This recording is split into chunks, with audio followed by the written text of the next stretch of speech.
Hello friends, welcome to nursing arena. 25 फरवरी को हुए CCH राजस्थान CHO के पेपर को आज हम डिस्कस करने वाले हैं। तो चलिए शुरू करते हैं। Question number 1, which committee recommended integration of preventive and curative services at all level in India. तो यहाँ पूछा गया है कौन सी कमिटी ने integration of preventive and curative services at all level को रिकमेंड किया था। तो ऑप्शंस हैं मुदालियर कमेटी, चड्डा कमेटी, बोर कमेटी या फिर श्रीवास्तव कमेटी ने। तो यहाँ हमारा पहले मैं ये आपको RUHS ने जो आंसर की रिलीज की है उसके अकॉर्डिंग इसका आंसर ऑप्शन बी को मानना है, चड्डा कमेटी को। और हम यहाँ सही आंसर की बात करते हैं तो ऑप्शन सी हमारा राइट आंसर है। बोर कमेटी ने ही integration of preventive and curative services को रिकमेंड किया था। यहाँ एक और क्वेश्चन हम क्लियर कर लेते हैं बोर कमेटी से रिलेटेड कि बोर कमेटी का दूसरा नाम है health survey and development committee. Health survey and development committee bore committee का दूसरा नाम है और ये भी ज़्यादातर एग्जाम्स में पूछा जाता है। नेक्स्ट हम बात करते हैं मुदालियर कमेटी की। तो मुदालियर कमेटी का भी एक और नाम है जिसे health survey and planning committee कहा जाता है। क्या कहा जाता है? Health survey and planning committee. तो बोर कमेटी तो कौन सी होगी? Development committee. और मुदालियर कमेटी कौन सी हो गई? Planning committee. ये दोनों क्वेश्चन भी अक्सर कर एग्जाम्स में पूछे जाते हैं। नेक्स्ट क्वेश्चन की बात करते हैं। These are health determinant except. इनमें से कौन सा हेल्थ डिटर्मिनेंट नहीं है? मतलब कि एक्सेप्ट का मतलब होता है कि 3 तो ऑप्शन इसमें से हेल्थ डिटर्मिनेंट हैं और एक नहीं है। तो यहाँ हमारा राइट आंसर क्या होगा? इंटरेक्शन हेल्थ डिटर्मिनेंट नहीं है। तो gender, genetic, environment, age, race, literacy status, nutrition, environment, socio economic status, socio cultural status और हेल्थ सर्विसेज, ये जितने भी मैंने आपको पॉइंट्स बताए हैं ये सभी हेल्थ डिटर्मिनेंट्स हैं। ओके, तो हेल्थ डिटर्मिनेंट्स इसमें से कौन सा नहीं है? तो इंटरेक्शन नहीं है। क्वेश्चन नंबर 3 देखिए। Early diagnosis of disease is. तो अर्ली डायग्नोसिस किस टाइप के प्रिवेंशन में आता है? प्राइमोर्डियल में, प्राइमरी प्रिवेंशन में, सेकेंडरी प्रिवेंशन में या फिर टर्शरी प्रिवेंशन में। तो यहाँ पर भी RUHS ने इसका आंसर प्राइमरी प्रिवेंशन माना है और हम बात करेंगे सही आंसर की। तो सही आंसर है ऑप्शन सी, सेकेंडरी प्रिवेंशन। तो प्राइमरी प्रिवेंशन की अगर बात करते हैं तो प्राइमरी प्रिवेंशन में 2 चीज़ें इंक्लूड होती है। एक तो होता है हेल्थ प्रमोशन और एक स्पेसिफिक प्रोटेक्शन। हेल्थ प्रमोशन में हम हेल्थ एजुकेशन देते हैं, रिस्क फैक्टर को दूर करते हैं, और स्पेसिफिक प्रोटेक्शन में जैसे कि वैक्सीनेशन करते हैं, डिजीज होने से पहले ही उसको प्रिवेंट करना। तो ये प्राइमरी प्रिवेंशन के अंडर आता है। और बात करते हैं सेकेंडरी प्रिवेंशन की, जो कि इस सवाल का सही आंसर है। तो अर्ली डायग्नोसिस और prompt treatment, early diagnosis and prompt treatment जो है वो इंक्लूड होते हैं सेकेंडरी प्रिवेंशन के अंदर। मतलब यहाँ डिजीज हो चुकी है और उस डिजीज को छोटे स्तर पर ही, अर्ली लेवल पर ही अपने को डायग्नोस करना है और उसका प्रॉपर ट्रीटमेंट करना है। तो ये सेकेंडरी प्रिवेंशन में आता है। और रही बात थर्ड टर्सरी प्रिवेंशन की, तो टर्सरी प्रिवेंशन में रिहेबिलिटेशन आता है। तो ज़्यादातर क्वेश्चंस में आपको रिहेबिलिटेशन और डिसेबिलिटी मैनेजमेंट आपको आंसर क्वेश्चन में मिलेगा, जिसका आंसर हमेशा टर्सरी प्रिवेंशन होगा। क्वेश्चन नंबर 4 की बात करते हैं। The Community Development Program was launched in 1952 with the aim। जो कम्युनिटी डेवलपमेंट प्रोग्राम 1952 में लॉन्च हुआ था उसका मेन एम क्या था? तो यहाँ हमारा राइट आंसर है overall development of rural areas. क्या है? Overall development of rural areas का और ओवरऑल डेवलपमेंट 1952 में लॉन्च हुई developmental program, community development program का मेन एम था। नेक्स्ट बात करते हैं क्वेश्चन नंबर 5 की। Epidemiological triad include except. इसमें से 3 जो हैं वो एपिडेमियोलॉजिकल ट्रेड के हिस्से हैं और एक नहीं है। तो राइट आंसर यहाँ क्या होगा? ऑप्शन ए, डिजीज इसका हिस्सा नहीं है। तो host, agent and environment epidemiological triad का हिस्सा है। Question number 6, the supportive supervision process include except. फिर से देखिए एक्सेप्ट आया है, तो इनमें से 3 सपोर्टिव सुपरविजन के हिस्से हैं और एक नहीं है। तो यहाँ हमारा राइट आंसर है पनिशमेंट। सजा देना सपोर्टिव सुपरविजन का प्रोसेस का हिस्सा नहीं है। तो प्रोसेस के हिस्से कौन से हो गए? हेल्पिंग, गाइडिंग और एनकरेजिंग। नेक्स्ट क्वेश्चन देखिए, नेक्स्ट भी सपोर्टिव सुपरविजन से ही है। The main resources required for an effective supportive supervision. Supportive supervision के लिए कौन कौन से रिसोर्सेस हैं जो रिक्वायर्ड हैं? तो ऑप्शन ए है transport, sufficient time, appropriate tool, periodic review और मीटिंग। बी है रिक्रूटमेंट, ट्रेनिंग, प्लेसमेंट, सैलरी। सी है पनिशमेंट, इंक्रीमेंट, प्रमोशन या मोटिवेशन। एंड ऑप्शन डी है बजट, ऑडिट, रिजल्ट और इवेल्युएशन। तो यहाँ जैसे कि नाम से ही पता चल रहा है सपोर्टिव सुपरविजन, इसका मीन्स है एक सुपरवाइजर है वो अपने एम्प्लॉयज़ को सपोर्ट करने के मैनर से काम करता है। तो सपोर्ट को कैसे कर सकता है? तो ऑप्शन ए यहाँ हमारा राइट आंसर है। वो ट्रांसपोर्ट की फैसिलिटी दे सकता है अपने एम्प्लॉयज़ को, सफिशिएंट टाइम देगा किसी भी प्रोजेक्ट या काम को पूरा करने के लिए, उन प्रोजेक्ट या काम को पूरा करने के लिए एप्रोप्रिएट टूल उन्हें अवेलेबल करवाएगा, और पीरियोडिक रिव्यू मीटिंग, जैसा कि ऊपर वाले इसमें था हेल्पिंग, गाइडिंग और एनकरेजिंग के लिए वो पीरियोडिकली उनकी मीटिंग लेगा। तो राइट आंसर हमारा हो गया ऑप्शन ए। नेक्स्ट बात करते हैं क्वेश्चन नंबर 8 की। The body weight of an individual constitute bye protein is. तो प्रोटीन का कितना हिस्सा होता है बॉडी वेट के अंदर? तो ऑप्शन है 1/5। तो राइट आंसर क्या हो गया हमारा? 1/5। Question number 9, which is not an essential amino acid. इनमें से कौन एसेंशियल एमिनो एसिड नहीं है? Isoleucine, leucine, linoleic and lysine. तो यहाँ हमारा राइट आंसर है ऑप्शन सी। लिनोलिक जो है वो एसेंशियल एमिनो एसिड नहीं है, ये एक एसेंशियल फैटी एसिड है। क्या है? एसेंशियल फैटी एसिड है। इसे आप अनसैचुरेटेड फैटी एसिड भी कह सकते हैं। अनसैचुरेटेड फैटी एसिड भी आप इसे कह सकते हैं। क्वेश्चन नंबर 10 देखिए, which of the following statement is correct about the rate of cell growth in relation to chemotherapy. Chemotherapy के साथ रिलेशन में सेल ग्रोथ का आपको संबंध स्थापित करना है, रिलेशन देखना है। तो ऑप्शन है हमारे option A, fast growing cell are less susceptible to chemotherapy. जो फास्ट ग्रोइंग सेल्स होती है वो कीमोथेरेपी के लिए कम ससेप्टेबल होती है। Non dividing cell are more susceptible to chemotherapy. जो सेल्स डिवाइड नहीं हो रही है, नॉन डिवाइडिंग सेल्स है, वो कीमोथेरेपी के लिए ज़्यादा ससेप्टेबल होती है।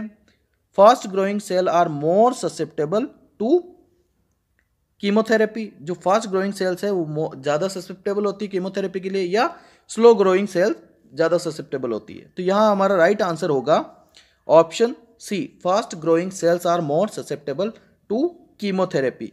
क्यों? क्योंकि जो सेल कैंसर में क्या होता है, जो सेल सबसे ज़्यादा फास्ट ग्रो करती है, सबसे पहले कीमोथेरेपी का टारगेट वही होता है कि उन्हें अपने कम करना है, क्योंकि ग्रोथ रुकेगी तभी कैंसर में प्रॉपर इफेक्टिवनेस आएगी। तो यहाँ हमारा राइट आंसर सी होगा। Question number 11, advantage of male condoms. Option है easy available, cheap and easy to carry. आसानी से अवेलेबल हो जाते हैं, कॉस्ट इफेक्टिव होते हैं और कैरिंग में आसानी होती है। Triple protection against STD, sexual transmitted disease, pregnancy, HIV, cancer of cervix.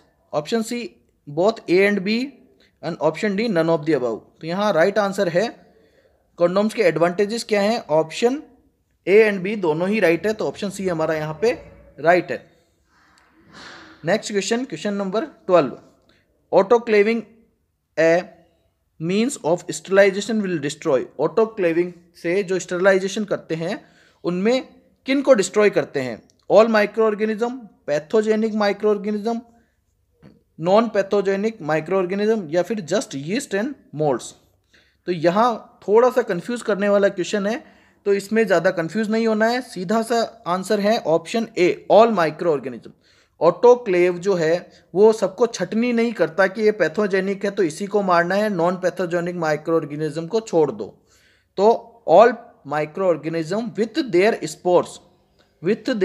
Spores वो उन्हें स्टेरलाइज करता है, उन्हें डिस्ट्रॉय करता है और इंस्ट्रूमेंट्स को स्टेरलाइज करता है। क्वेश्चन नंबर 13 देखिए, position in which a patient is to be cared after lower extremity amputation is. इस क्वेश्चन में थोड़ा सा करेक्शन होगा। पहले इनका आंसर जो कि RUHS ने माना है, RUHS की ऑफिशियल आंसर की के अकॉर्डिंग जो इसका आंसर है वो मैं आपको बता देता हूँ। उन्होंने option C side line with amputated side up. Amputation का मतलब होता है किसी पार्ट को रिमूव करके अलग कर देना, काट कर अलग कर देना। किसी भी डिजीज प्रोसेस की वजह से अगर कोई पार्ट बॉडी का खराब हो जाता है, एक्सट्रीमिटीज खराब हो जाती है, तो उसे काट कर अलग कर देना एम्पुटेशन कहलाता है। तो यहाँ पर एक्सट्रीमिटी की बात की गई है, लोअर एक्सट्रीमिटी की। तो यहाँ हमारा जो RUHS ने आंसर माना है side lining with amputated side up, side line position देंगे और एम्पुटेटेड पार्ट को अप रखेंगे।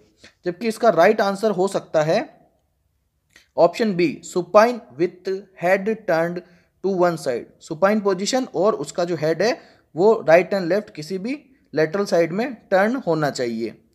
और इसके साथ में एक चीज एडिशनल और ऐड होनी चाहिए, विथ एम्पुटेटेड पार्ट एलिवेटेड। ऐसे केसेस में एम्पुटेटेड पार्ट को एलिवेट रखा जाता है। तो यहां हमारा राइट आंसर ऑप्शन बी हम मानेंगे।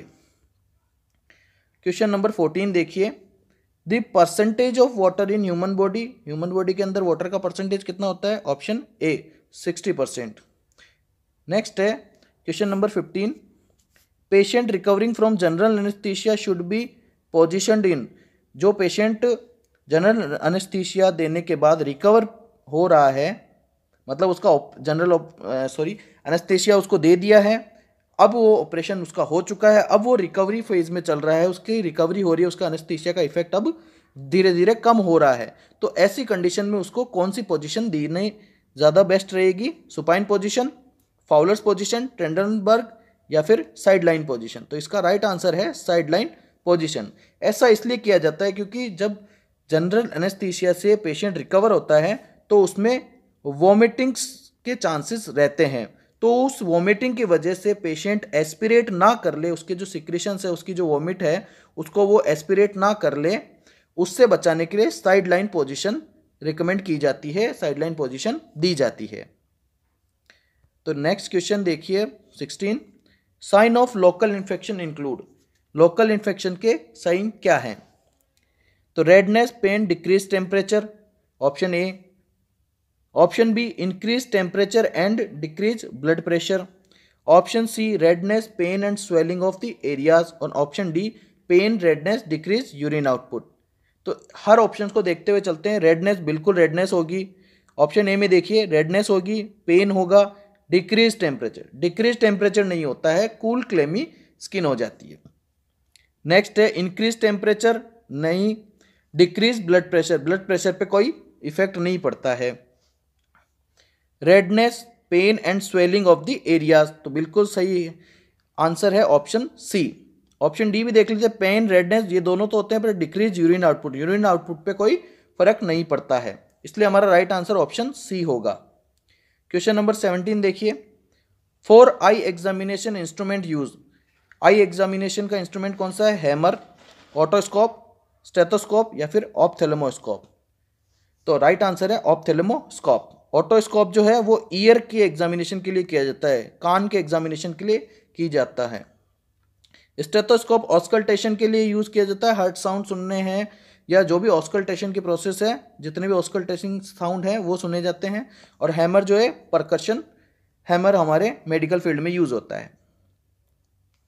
Question number 18, infection occurring in a patient while in A hospital और हेल्थ केयर।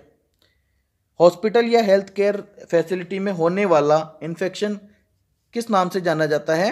तो option A opportunistic, option B nosocomial, option C iatrogenic and option D indicated infection, indirect infection. तो right answer है हमारा nosocomial infection. Hospital या health care facilities के अंदर जो infection लगता है एडिशनली उसे नोजोकॉमियल इन्फेक्शन कहते हैं। Question number 19, daily protein requirement for an adult Indian adult. Indian adult को डेली प्रोटीन की कितनी रिक्वायरमेंट होती है? तो ऑप्शन देखिए, option A 1 gram per KG body weight, option B 50 gram per meal per day, option C 1 gram per centimetre body height, and option D 5 gram per KG body weight. तो यहाँ हमारा right answer होगा option A 1 gram per KG body wait. सीधा सा याद रखना, जितने kilo के आप हैं आपको उतने ही ग्राम प्रोटीन चाहिए, उतने ही ग्राम प्रोटीन की डेली रिक्वायरमेंट होती है एक अडल्ट के अंदर। तो जैसे 70 केजी के आप हैं तो आपको 70 ग्राम प्रोटीन की डेली रिक्वायरमेंट है। क्वेश्चन नंबर 20 देखिए, ideally how much dietary energy should be provided by fat. तो कितनी देते हैं, कितनी एनर्जी अपने को फैट द्वारा मिलती है? तो ऑप्शन बी यहाँ राइट आंसर है 20 to 30%। Question number 21, function of vitamin A. यहाँ function of vitamin A except, इसमें तो 3 फंक्शन विटामिन ए के हैं और एक नहीं है। तो ऑप्शन ए देखिए, protection of body against infection, option B health of the skin and mucous membrane, option C normal vision and health of the eye, and option D regulate metabolic action in the body. तो यहाँ हमारा right answer क्या होगा? Regulate metabolic action in the body. Vitamin A का body की metabolism में किसी प्रकार का कोई रोल नहीं होता है, जबकि इन्फेक्शन से प्रोटेक्ट करता है, स्किन और म्यूकस मेम्ब्रेन को हेल्थी रखता है और विजन और हेल्थ ऑफ द आईज को मेंटेन करता है। नेक्स्ट क्वेश्चन देखिए, question number 22, keratomalacia is a result of. Keratomalacia किसके कारण होता है? Vitamin A deficiency, niacin deficiency, vitamin E deficiency या विटामिन के की डेफिशिएंसी से। तो राइट आंसर है हमारा ऑप्शन ए विटामिन ए की डेफिशिएंसी से। Vitamin B1 deficiency disease is. Vitamin B1 की डेफिशिएंसी से कौन सी डिजीज होती है? तो पहले विटामिन B1 का नाम जान लेते हैं। विटामिन B1 का नाम है थायमिन। विटामिन B1 का नाम है थायमिन। तो इसकी कमी से कौन सा रोग होता है? बेरीबेरी, पेलेग्रा, स्टोमेटाइटिस या फिर स्कर्वी। तो राइट आंसर हमारा है ऑप्शन ए बेरीबेरी। पेलेग्रा जो है वो नियासिन की वजह से होता है, नियासिन विटामिन B3 की कमी से होता है, और स्कर्वी जो है वो विटामिन सी की कमी से होता है, स्कर्वी विटामिन सी की कमी से। नेक्स्ट क्वेश्चन देखिए, the total weight gain a woman during pregnancy range from. Total weight gain during pregnancy कितना होता है यहाँ पूछा गया है। ऑप्शन ए 5 से 7 किलो, ऑप्शन बी 12 से 15 किलो, ऑप्शन सी 1 से 4 किलो, या फिर ऑप्शन डी 9 से 12 किलो। तो यहाँ हमारा राइट आंसर है 9 से 12 किलो। क्यों? क्योंकि 11 kg, टोटल 11 kg एवरेज अपन माने कि एक प्रेगनेंसी में कितना वुमन का वेट बढ़ना चाहिए या बढ़ता है, तो 11 kg एवरेज होता है। तो यहाँ 11 kg का एक ही ऑप्शन दिख रहा है 9 से 12 किलो। तो फर्स्ट ट्राइमेस्टर के अंदर, फर्स्ट ट्राइमेस्टर में 1 kg और सेकेंड ट्राइमेस्टर में 5 एंड थर्ड ट्राइमेस्टर में भी 5 kg, इस टाइप से वेट इंक्रीज होता है। पहले ट्राइमेस्टर में 1, दूसरे में 5 और तीसरे में भी 5। क्वेश्चन देखेंगे, thick yellowish viscous liquid secreted by breast in small amount for first few days after delivery is known as.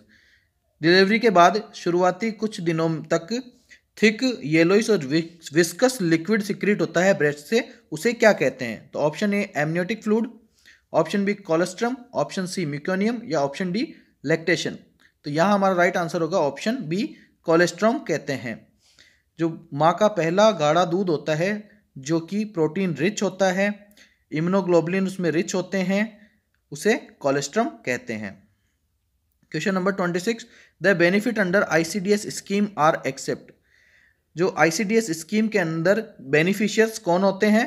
तो ऑप्शन ए फिजिकल डिसेबल्ड, 0 से 6 साल तक के बच्चे, ऑप्शन सी प्रेग्नेंट वुमेन्स या ऑप्शन डी लैक्टेटिंग वुमन। तो यहाँ हमारा राइट आंसर है ऑप्शन ए।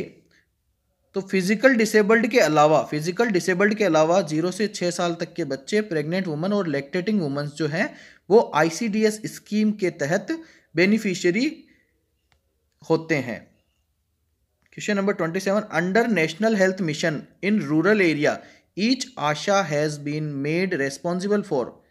तो सीधा सीधा ये पूछ रहा है कि एक आशा जो है वो कितनी पॉपुलेशन को कवर करती है। तो 500, 1000, 3000 या फिर 5000। तो यहाँ हमारा राइट आंसर है option B 1000। Question number 28, the concept of multipurpose health worker male and female was introduced in 1974 as per the recommendation of.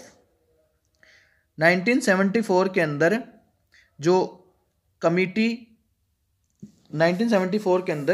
जो कमिटी ने मल्टीपर्पज हेल्थ वर्कर का कॉन्सेप्ट रिकमेंड किया वो कौन सी है। तो यहाँ हमारा राइट आंसर क्या होना चाहिए। ऑप्शन ए देखिए Kartar Singh committee, option B Mudaliar, option C Jungalwalla या ऑप्शन डी मुखर्जी। तो किस कमेटी ने ये रिकमेंड किया था मल्टीपर्पज हेल्थ वर्कर का कॉन्सेप्ट। तो ऑप्शन ए हमारा राइट आंसर है करतार सिंह कमेटी ने। Question number 29, minimum antenatal checkups advise during antenatal period are. Minimum कितने विजिट्स होने चाहिए एंटीनेटल चेकअप्स के। तो ऑप्शन सी हमारा राइट आंसर है 4 विजिट्स। क्वेश्चन नंबर 30 देखिए, the surgical methods for preventing pregnancy in which the vas deferens cut is known as.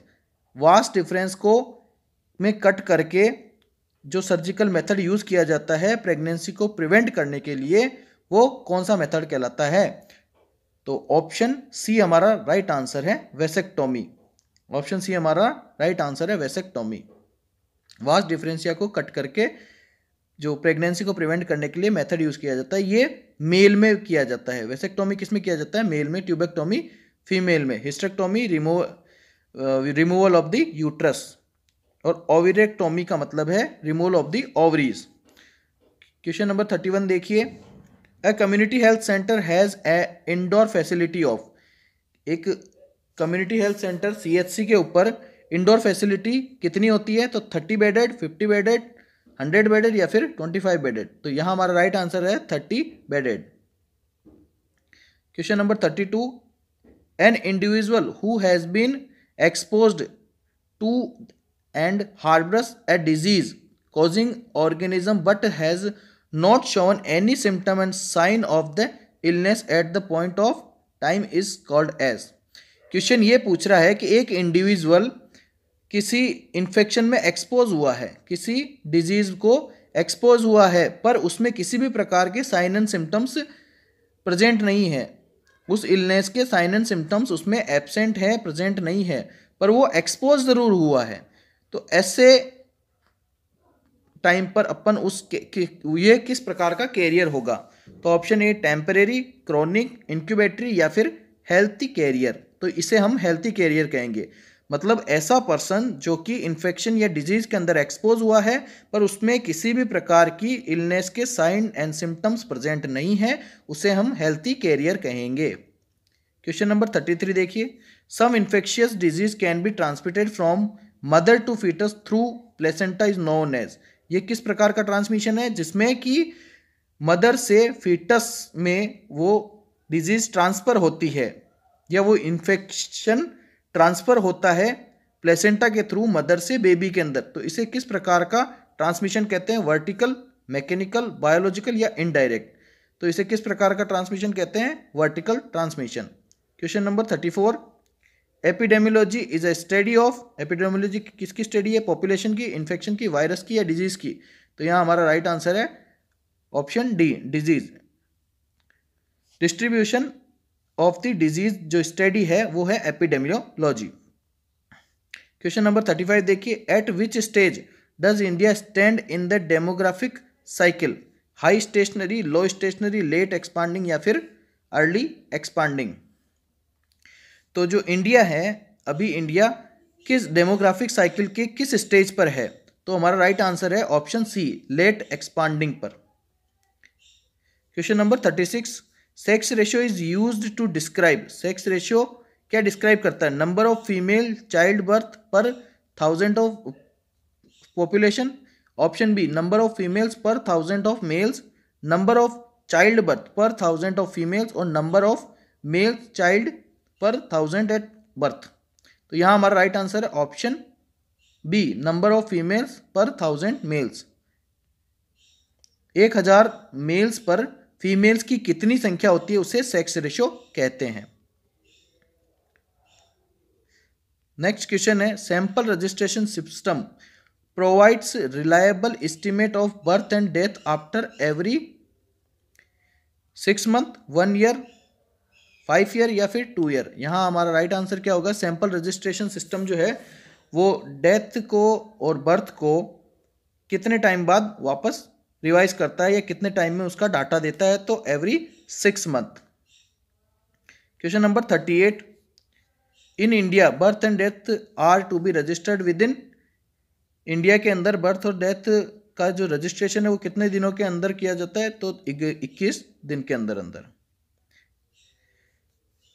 The first census of India was conducted, पहली बार जनगणना कब हुई थी? सेंसस का मतलब होता है जनगणना, ये हर 10 साल में होती है। लास्ट बार 2011 में हुई थी और फर्स्ट बार कब हुई? तो 1881 के अंदर। Option B right answer. Question number 40 देखिए,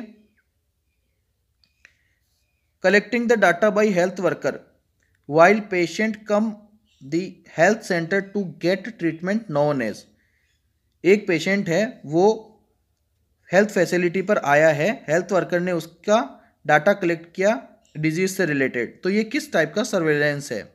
तो sentinel, active, integrated disease surveillance या फिर ऑप्शन डी पैसिव सर्वेलेंस। इसका राइट आंसर है option D passive surveillance. Question number 41, which of the following sampling technique ensure that the sample is representing the population, इनमें से कौन सा sampling technique ये represent करता है कि पॉपुलेशन को रिप्रेजेंट, ये जो सैंपल है वो पॉपुलेशन को रिप्रेजेंट कर रहा है? तो option A random sampling, option B non random sampling, option C convenience based sampling और ऑप्शन डी स्नोबॉल सैंपलिंग। तो यहां हमारा राइट आंसर है random sampling. Question number 42, which is not a vector borne disease, vector borne disease नहीं है, filaria, dengue, कोविड-19 या फिर काला आजार। तो हमारा राइट आंसर क्या है? ऑप्शन सी कोविड-19। फाइलेरिया जो है वो क्यूलेक्स मॉस्किटो से फैलता है, डेंगू जो है वो एडिस मॉस्किटो से फैलता है और काला आजार जो है वो सैंड फ्लाई। इसका 43, malaria is a protozoal disease, viral disease, bacterial disease या फिर फंगल डिजीज। तो यहाँ हमारा राइट आंसर क्या होगा? Malaria is a protozoal disease. Malaria किसकी वजह से होता है? प्लाज्मोडियम, किसकी वजह से? प्लाज्मोडियम, और प्लाज्मोडियम एक प्रोटोजोआ है, तो ये एक प्रोटोजोअल डिजीज है। Question number 44, Japanese encephalitis is transmitted by, Japanese encephalitis किससे ट्रांसफर होता है? Culex mosquito, sand fly, Aedes mosquito या फिर एनाफिलिस से। तो यहाँ हमारा राइट आंसर है ऑप्शन ए क्यूलेक्स मॉस्किटो से। क्यूलेक्स मॉस्किटो से ही एक और डिजीज ट्रांसमिट होती है, वो है फाइलेरियासिस, फाइलेरियासिस। सैंड फ्लाई से काला आजार, एडिस मॉस्किटो से डेंगू और एनाफिलिस मॉस्किटो से मलेरिया ट्रांसमिट होता है।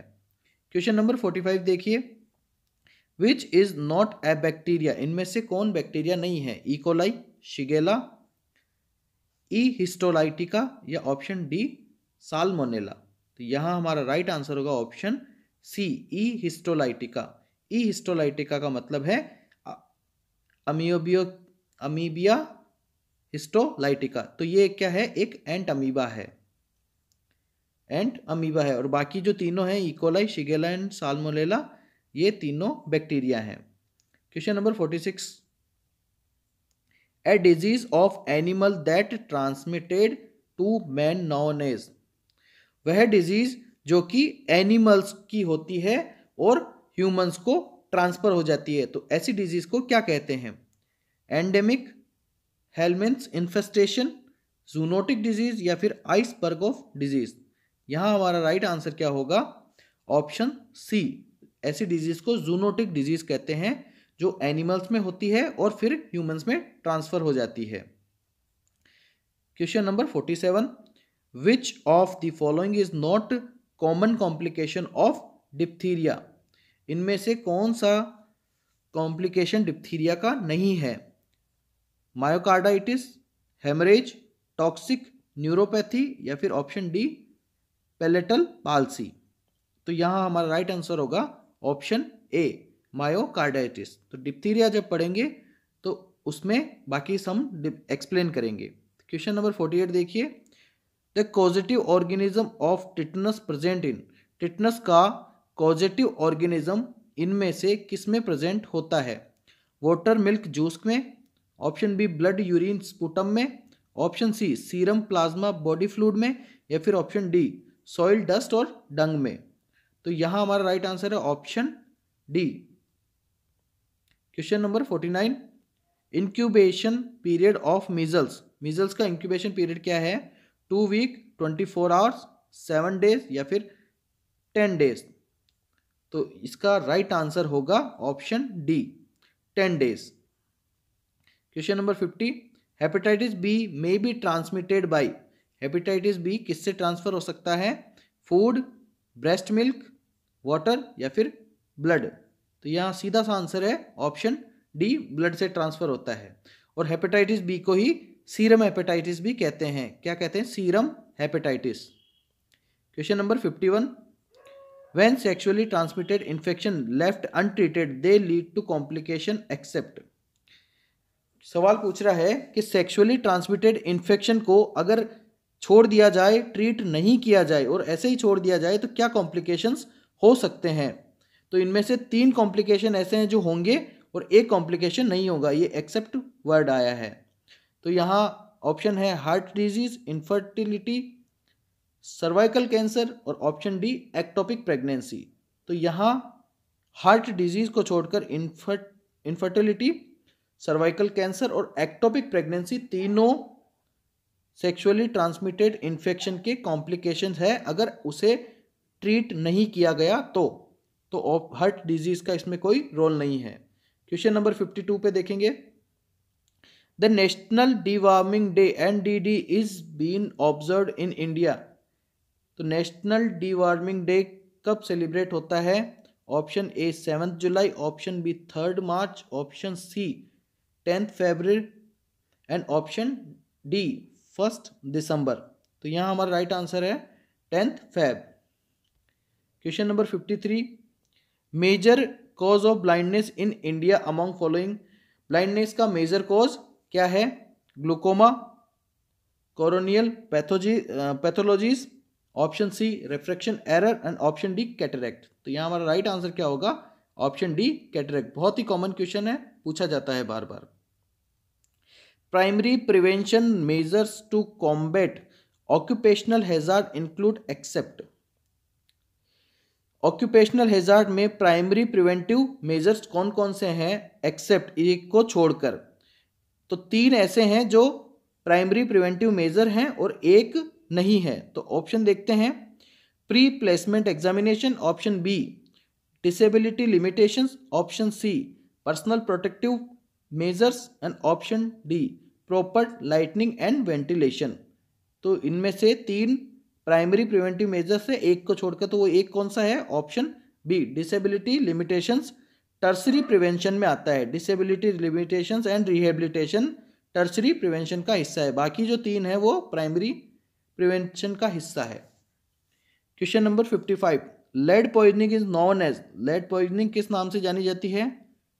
प्लम्बोसिस, सिलिकोसिस, साइड्रोसिस या फिर टोबेकोसिस। तो यहाँ हमारा राइट आंसर है ऑप्शन ए प्लम्बोसिस। सिलिकोसिस जो है वो इनहेलेशन ऑफ सिलिका की वजह से होता है, सिलिका इनहेलेशन की वजह से। साइड्रोसिस आयरन इनहेलेशन की वजह से। एंड ऑप्शन डी टोबेकोसिस जो है वो टोबेको इनहेलेशन की वजह से होगा। क्वेश्चन नंबर 56 देखिए, attention deficit hyper active disorder is one of the most common mental disorder diagnosed among?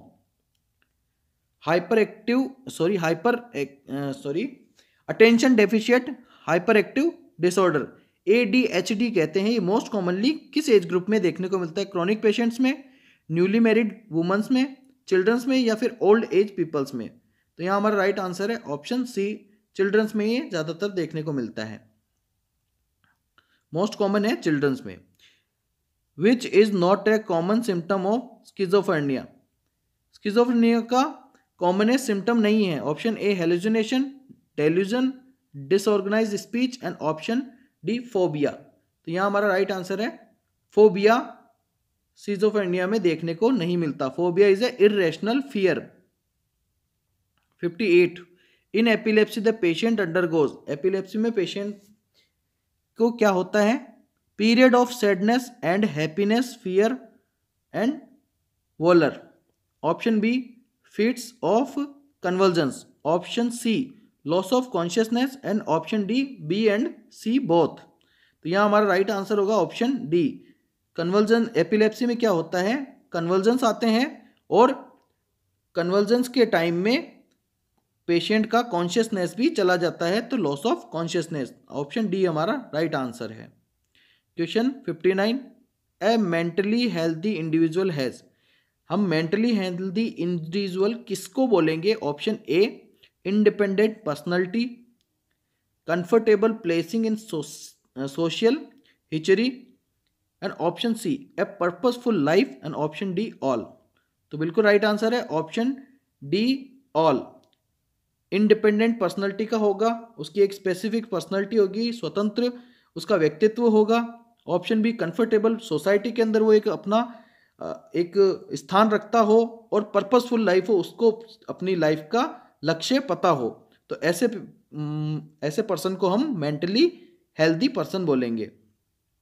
Option 60 देखिए, community health aims, community health का एम क्या है? Care of the infants, care of informs, improvement of health of all and option D improvement of health of children. तो यहाँ हमारा right answer होगा option C, improvement of health of all. Community का ये main aim है। 61 headquarter of WHO is located at, world health organisation का headquarter कहाँ है? ऑप्शन बी जेनेवा में। 62 pulse polio programme is organised in our country for, pulse polio programme क्यों organise किया गया? Curing polio, eradicating polio, spreading polio या फिर none of the above. तो यहाँ हमारा राइट आंसर है इरेडिकेटिंग पोलियो, पोलियो को जड़ से खत्म करने के लिए पल्स पोलियो प्रोग्राम ऑर्गेनाइज किया गया। At each stage in process of communication there is a possibility of interference which may hinder the process, such interference known as। सवाल ये पूछना चाहता है कि कम्युनिकेशन की प्रोसेस में इंटरफेयर करने वाले ऐसे तत्व जो कि कम्युनिकेशन प्रोसेस को गड़बड़ा देते हैं, तो उन्हें हम क्या कहते हैं? उन इंटरफेयर्स को हम क्या कहते हैं? तो सेंडर, रिसीवर, बैरियर या फिर डिकोडिंग। तो यहाँ हमारा राइट आंसर है बैरियर्स कहते हैं। ऐसे इंटरफेयर्स, बैरियर्स जो क्या करते हैं? कम्युनिकेशन प्रोसेस के अंदर इंटरफेयर करके कम्युनिकेशन प्रोसेस को डिस्टर्ब कर देते हैं। और question 64 the person who transmits the message is called, वो पर्सन जो कि मैसेज को ट्रांसफर करता है उसे हम क्या कहते हैं?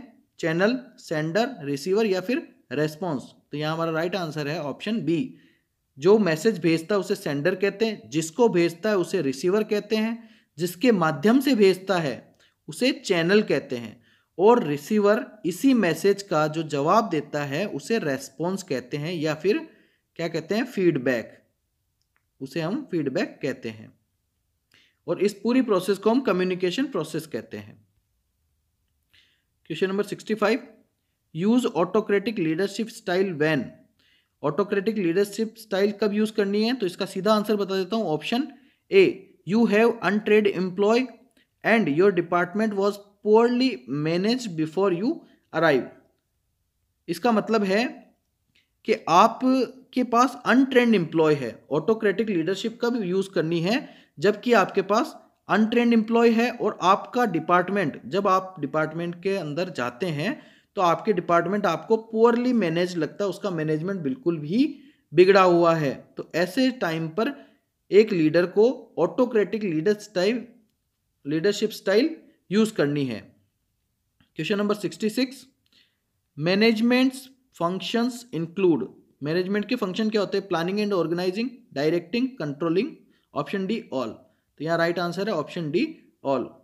मैनेजमेंट जो है प्लानिंग भी करता है, ऑर्गेनाइजिंग भी करता है, डायरेक्शन यानी दिशा सूचक का भी काम करता है और कंट्रोलिंग का भी काम करता है, इसीलिए राइट आंसर होगा ऑप्शन डी।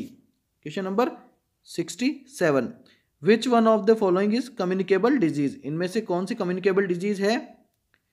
तो मीजल्स, कैंसर, हार्ट स्ट्रोक या फिर एलर्जी। तो राइट आंसर है measles is a communicable disease और बाकी नॉन कम्युनिकेबल डिजीज हैं। Question number 68, a disease which if not controlled immediately is 100% fatal।